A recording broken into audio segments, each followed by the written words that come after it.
Dear members of mass media, welcome to the Riga Castle. Today, our President is hosting His Excellency President of Republic of Slovakia, Peter Pellegrini, and both presidents just concluded a bilateral meeting, and we will start with the statements of both presidents. Good afternoon, dear members of mass media. We indeed just had a meeting with the President of Slovakia, His Excellency Mr. Pellegrini. Would like to first of all congratulate him on his first visit to Riga as the President. He has been here as the Prime Minister previously. And this visit has a threefold importance. First of all, we are extremely grateful to Slovakia for its extended contribution to the NATO multinational force here in Latvia. And Mr. President, together with the Chief of the Defense Staff and Defense Minister, will go to Camp Ardži to visit Slovak troops there.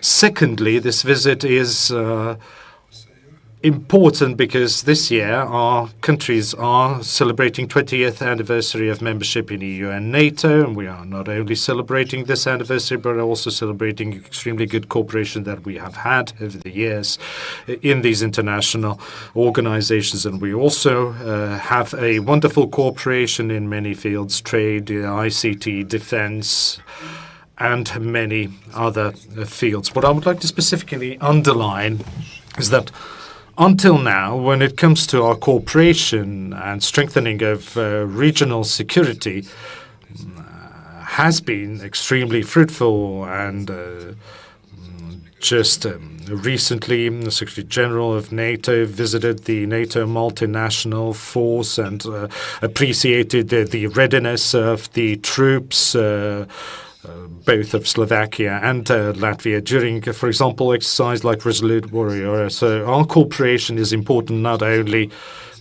for the security but also for the deterrence. We, of course, discussed also our concerns about the Russian aggression against Ukraine. We exchanged views on what should be the next steps in this regard, and I would like to underline that we highly appreciate the energy security support and the EOD support provided by Slovakia to Ukraine, and we also discussed other concerns that we have with regard to winter season.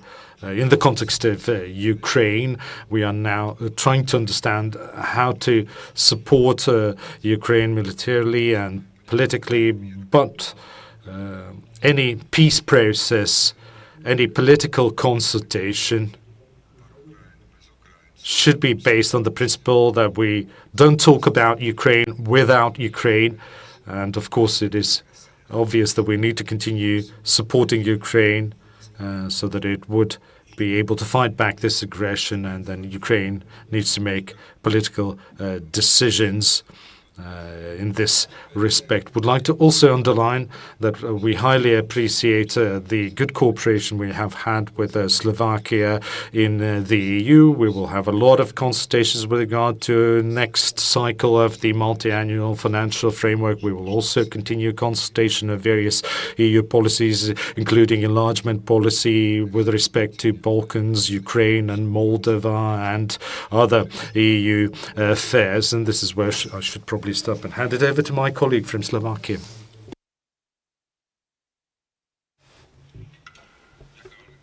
Thank you very much indeed.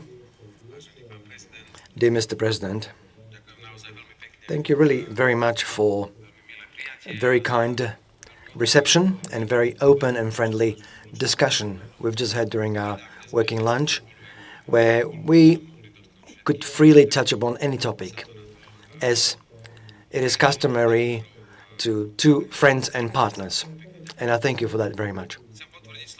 I'd like to confirm the words of Mr. President that we have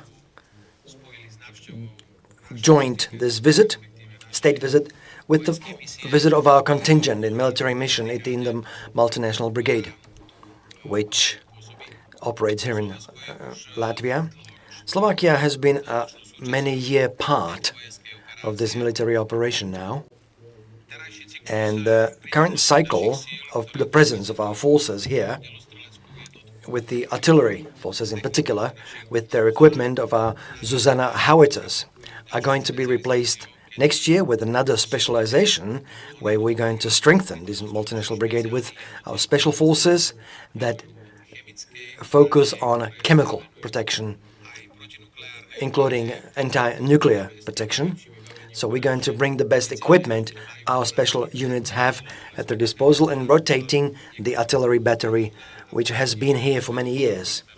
And we shall strengthen this brigade based on our allies' request with these anti-chemical, radiological, biological units who have very high professional standing and reputation. Though Slovakia is a small country, we're happy to be a part of this multinational brigade here in Latvia. At the same time, after breakout of the war in Ukraine, we have become a country ourselves, where a multinational unit actually operates under the leadership of Spain currently. I've informed Mr. President that Slovakia, directly neighboring with Ukraine, where on a daily basis there are attacks on their infrastructure through ballistic missiles, drones and other weapons. Slovak Republic still does not have its own air defense system, still does not have its own complete air force.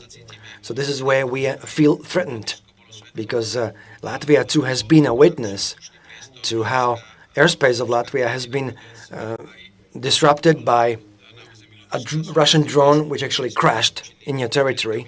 So Slovakia still does not have defensive means against this on any missile which could go unguided, continue to Slovak territory, which is a very unpleasant situation for our countrymen. And that's why Minister of Defense is making all the measures, making sure that Slovakia soon has own air defense system at its disposal. We shall continue in this mission here in Latvia because as a responsible ally within NATO, we consider it our duty to be present here and, as Mr. President, to serve as a deterrent in this region for any potential aggressor. We spoke very openly about Ukraine, and I agree with Mr. President in the regard that we need to continue helping Ukraine. However, and the position of Slovakia has been very, very clear, to help in a sense that the position would be strong, of Ukrainian position would be strong in any peace negotiations. We don't think military aid provided to Ukraine should continue to serve any absolute victory of Ukraine in this war. We have our concerns about this. We say in Slovakia the solution to the war is not military, it is rather diplomatic. So we would prefer sitting down at a negotiation table with Russian Federation to be at equal terms between Ukraine and Russia, not to be seated there as a country beaten beforehand, which would not put it into a good negotiation position. Of course, I do agree with the fact that there should be Ukraine at negotiation table, not anybody else in its stead. Slovakia, however, calls for diplomatic solution and stopping fighting and killing as soon as possible. In addition to these points concerning our military and our armament and investment into armed forces modernization of both Latvia and Slovakia, we've discussed other areas as well. I want to remind that Latvia is considering projects of using a small modular nuclear reactor in power generation. In this regard, Slovakia has had extreme expertise because together with France, we are the world leaders in power production from nuclear power. In Slovakia, we are nearing 60% of total power generation from nuclear sources. So in this regard, Slovakia can serve with its expertise and experience. And we are stand at disposal to Latvia in case your country decides to introduce into your energy mix a nuclear power source. It is not an easy decision to make, but we in Slovakia believe that the energy consumption is on a rise, electromobility on a rise, the necessity of introduction of modern technologies requires an extreme amount of electricity. So we consider in Slovakia nuclear power clean and stable power source, without which it is not possible, in our view, to achieve any goals, even in emission reduction and so forth. So this is where Slovakia stands ready to assist Latvia, if interested. I'd like to say that Latvia is our partner. We have no open issues outstanding that would complicate our relations. On the contrary, we're friends. And I'm glad that our cooperation, in addition to technologies, diplomacy, military, also is in the area of culture and other areas, which I appreciate very much. And I thank you for this Friday. There is going to be a concert held of our Košice State Philharmonic Orchestra here in Riga, for which thank you for organizing. It's an expression of our cultural exchange and good relations. So thank you once again for this meeting, and I'm very glad that we should be able to visit our Slovak troops serving here on a daily basis in this multinational brigade, making contribution to the safety and security of Latvia as well. Thank you. Pievērsties mēdīju jautājumiem. And now we open the floor for questions. We'll start with the Latvian television. Ines Strasdiņa, please do use the microphone. Thank you. Ines Strasdiņa, Latvian television. I have a question to both presidents. First of all, a question to the Slovak president, Mr. Pellegrini. We highly appreciate Slovakia's contribution to NATO multinational force here in Latvia. We highly appreciate it and highly welcome it. Yet, on the other hand, Mr. Fico, the Prime Minister of Slovakia, has confirmed that he will visit Moscow on 9th of May. He will go to aggressor country and will meet with the president who's been accused of war crimes. Do you support such step of Mr. Fico? Do you support his visit to Moscow? And what will Slovakia gain from maintaining relations with the aggressor country? And could Slovakia probably stop sending weapons to Ukraine, as Mr. Fico has indicated in his public comments? And also another question, what's your take on the current developments in Georgia and Georgian president's plea to other leaders to help Georgia and support Georgia's democratic aspirations? And question to our president, have you discussed the Georgian developments and the relationship with the Russian president? Did you express Latvia's position in this regard? And what about the Georgian plea to the European and world leaders to come to Georgia and support Georgia? I should probably start because I only have a couple of questions. So I clearly communicated our national position with regard to Russia, with regard to its aggressive behavior. As we can see, and I already mentioned it in my introductory statement, we need to continue supporting Ukraine. Our position is very well known to our colleagues in NATO and in the EU, and Slovak president is very well informed that we do support Ukraine and will continue to provide all the necessary support to Ukraine, and will continue to do so in future. We believe it is necessary, and we know that there is a discussion about possible political resolution to the military conflict involving also Ukraine, but we have always clearly stated that in current circumstances, Russia is neither interested nor ready in political resolution of the military conflict. It is not leaning towards peace process. On the contrary, Russia believes that through further military escalation, through targeted attacks on energy infrastructure, it can continue fighting, continue this war. And our position is very clear. Only if Ukraine has strong cards, a strong position, then the peace process can start. We discussed a lot of things with regard to our support to Ukraine. We have provided a lot of support, supplied a lot of things to Ukraine, and we still need to continue supplying other necessary items to Ukraine. But we're in the third year when it comes to this war. We see what kind of damage has been done to Ukraine's energy infrastructure. We have, of course, also reached out to Ukrainian colleagues, have talked to them about the necessity to continue joint planning on further military support to Ukraine.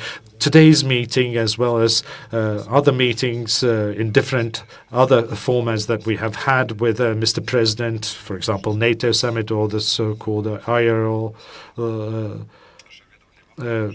group meetings, have been used by us to exchange our views, and I know the Slovak position very well, and they know Latvia's position also very well. But nevertheless,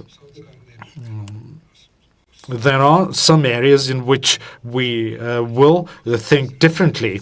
We will have different opinions, although we are very much like-minded on many issues. But as I said in the introductory statement, Slovakia is providing energy security support and EOD support to Ukraine, and that is absolutely crucial as regards to political dialogue. As soon as Ukraine feels strong enough, it will be ready for the peace process, for the negotiations, and any negotiations should involve Ukraine. We should be talking about Ukraine only in the presence of Ukraine. Now, with regard to Georgia, I'm also going to Klaipėda, and we have already agreed that during the meeting in Klaipėda we'll be joined by other Baltic presidents and also Polish president, who will talk about the best strategy towards Ukraine and Georgia. It's very important to understand two things.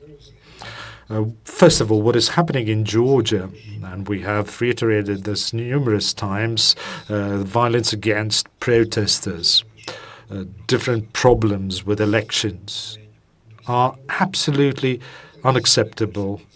The fact that Georgian Prime Minister has announced that they are freezing, suspending, or discontinuing whatever the term is being used, these negotiations are being stopped until 2028, actually contradicts the Georgian constitution and the will of Georgian people. How to support them politically, symbolically, was the best way to provide them support, either through joint visits, for example. By the way, Baltic countries were the first ones to introduce targeted sanctions against Georgian officials, and we are going to also talk about European sanctions in this regard in the coming days. Will hopefully allow us to find the best ways to support Georgia from here on out. But as regards to what this support should be, whether it should be a joint visit, and how to maximize the value added of our support, this is up for the debate. We will agree with leaders of other member states, and on Friday afternoon we'll be able to make additional announcements. But this has already been discussed by me in a phone conversation with the Georgian president, and we'll also discuss this with the presidents or leaders of like-minded countries, and then we'll decide whether we need to jointly go to Georgia or have other joint activities. Everything or anything is rather on the table, but as soon as there is no agreement, as long as there is no agreement, there will be no announcements.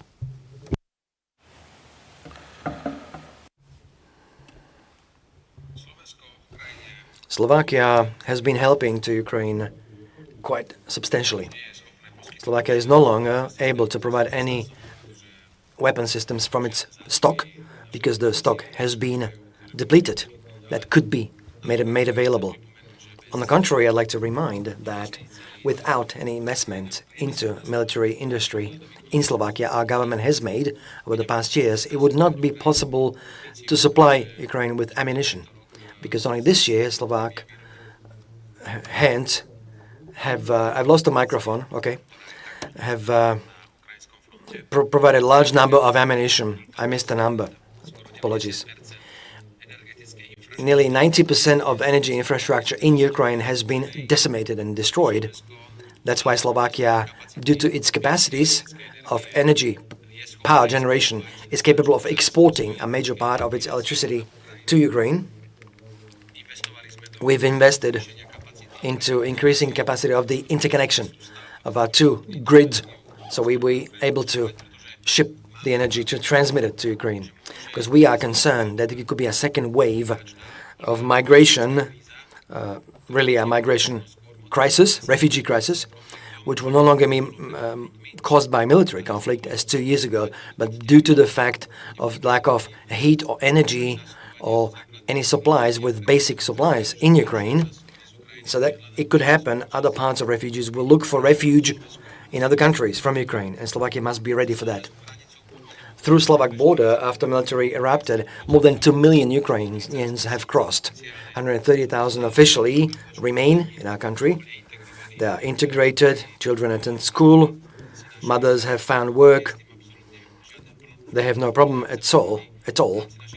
They're integrated in our society. So Slovakia stands ready to assist in any next wave of refugees, potentially caused by the energy crisis. Speaking of the visit of Mr. Prime Minister of Slovakia, his motivation is not to celebrate the current regime or to support Russia in its aggression. The way I see it, Prime Minister views this as an important historic moment, 80th anniversary of finishing World War II. And historic truth remains that the entire Slovak Republic has been liberated by Red Army troops and the Romanian troops. So that's why his trip that's been announced, it's still pending. It's causing a variety of situations or opinions, but from this perspective, the trip has not yet taken place. And we will see what the world will be politically, in what situation in coming May next year. But it is his right, fully, to do so. But I would not view, hopefully, Prime Minister does not view the trip other than only paying respect to the many millions of victims of Soviet Union who also fell to liberate Czechoslovakia. Then it is not to support Russia's aggression in Ukraine or any of the military activities in the neighborhood. But of course, we could comment the trip when it's going to be nearing, or if at all it happens. Now, you asked about Georgia. Of course, we've been following the situation in Georgia very closely. On the other hand, I'm quite cautious in order not to cast any doubt or question the election results in general in any country, only because I don't like the result. I had the honor of speaking with Georgian Prime Minister during our meeting in Azerbaijan. That's why I will not give you any strong statement on neither side, leaning on neither side, but what I can refuse, any country who wishes to be a democratic country be brutally assaulting its own citizens who are demonstrating if the demonstration is non-violent. Any constitution, I think, allows and should allow for free assembly and demonstration. If it goes beyond, if it goes out of control, threaten to life or property, any government has the right to intervene against such demonstration. However, that should not be to silence political opposition.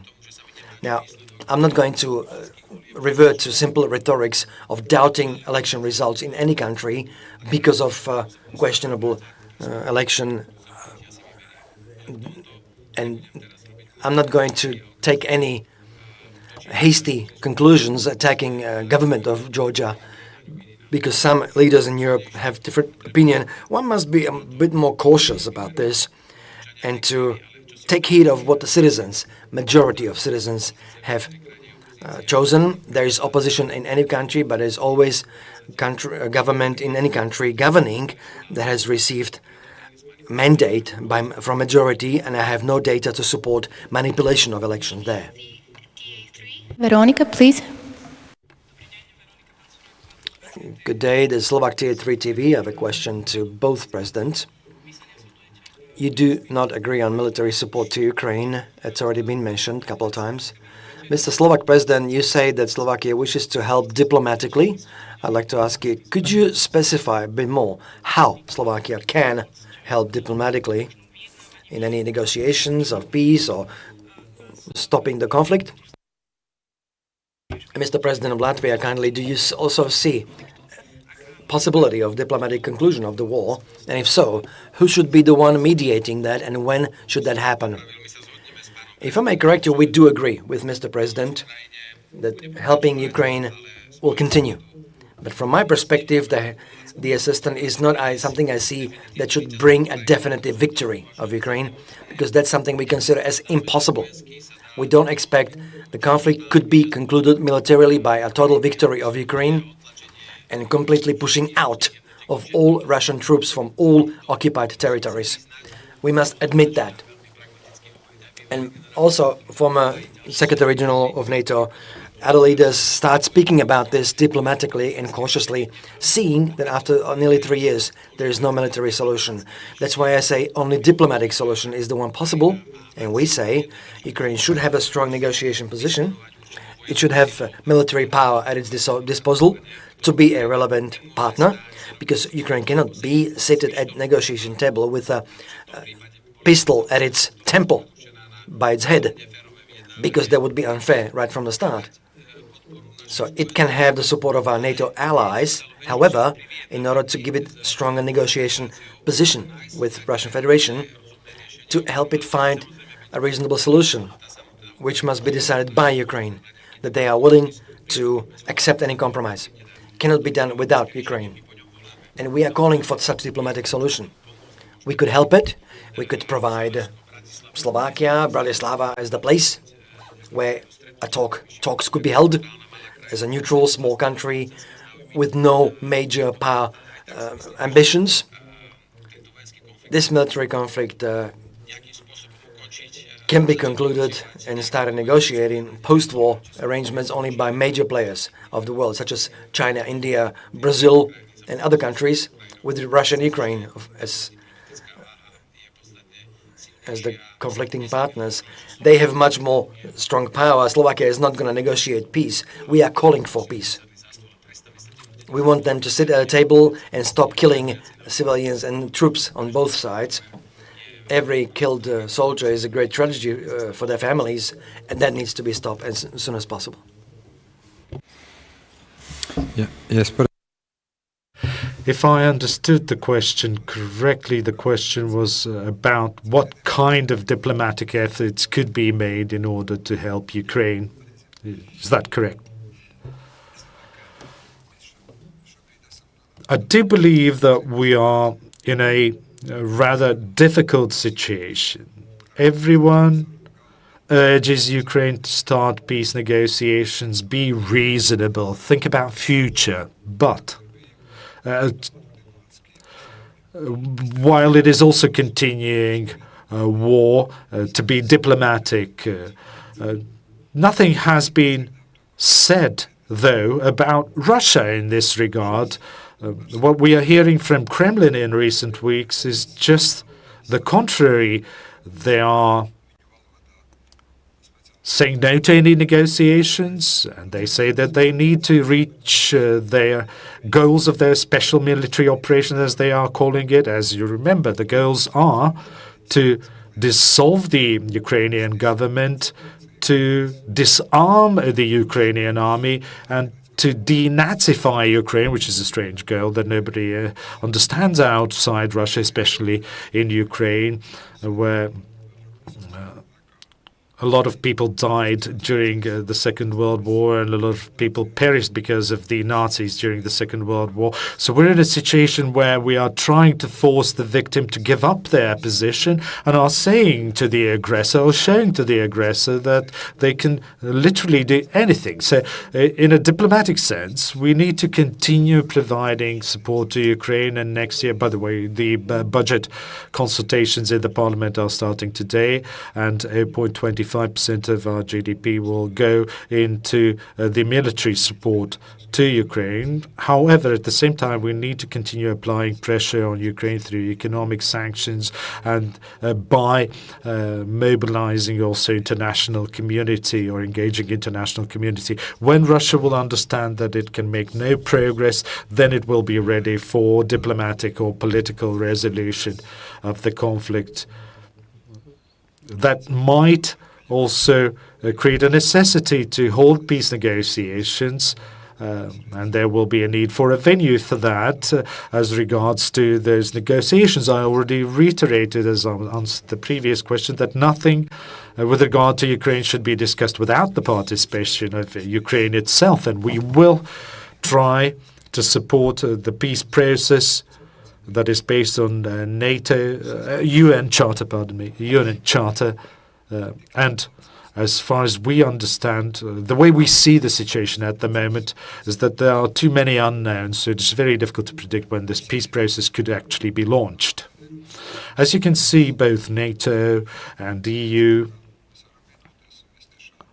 member states, both in EU and NATO member states, have issues on which we have consensus, especially when it comes to supporting Ukraine, for example, supporting Ukraine's energy security and independence. And we also talked about the Ukraine's path towards the EU, which will also not be an easy process. But there are a lot of unanswered questions that neither NATO member states nor EU member states, like-minded countries, nor anyone else has. And there has to be guarantees given, and Ukraine was cheated twice when the Budapest Memorandum was signed and Minsk Memorandum was signed. What makes you think that another paper that is being signed will be sufficient to end or guarantee the ceasefire or peace? There are too many unknowns, unfortunately, at this point in time, and we have reached a point in time also where situation is very complicated. There are diverse opinions about how to resolve this conflict. Those who are saying that peace process should be started at any cost don't have solutions or answers to everything. And neither do those who support full victory of Ukraine. They are not certain how to support Ukraine, what kind of additional support they can provide, and that's the status quo. Standing here in the Riga Castle in this wonderful White Hall is very easy when people are dying in Ukraine, civilians and soldiers are dying in Ukraine. But let us remind ourselves that it wasn't Ukraine that launched this aggression. Ukraine is not the aggressor. Russia is the aggressor. And the only political resolution depends on us clearly showing to Russia that it cannot win this war either, and it needs to stop. And it can only be achieved by providing maximum military support, making Ukraine as strong militarily as possible and Russia as weak militarily as possible. Then simple negotiation will solve nothing. Thank you, Mr. Rinkēvičs, and thank you, Mr. Pellegrini. This concludes our press conference. Thank you all. Unfortunately, we've run out of time. Thank you all.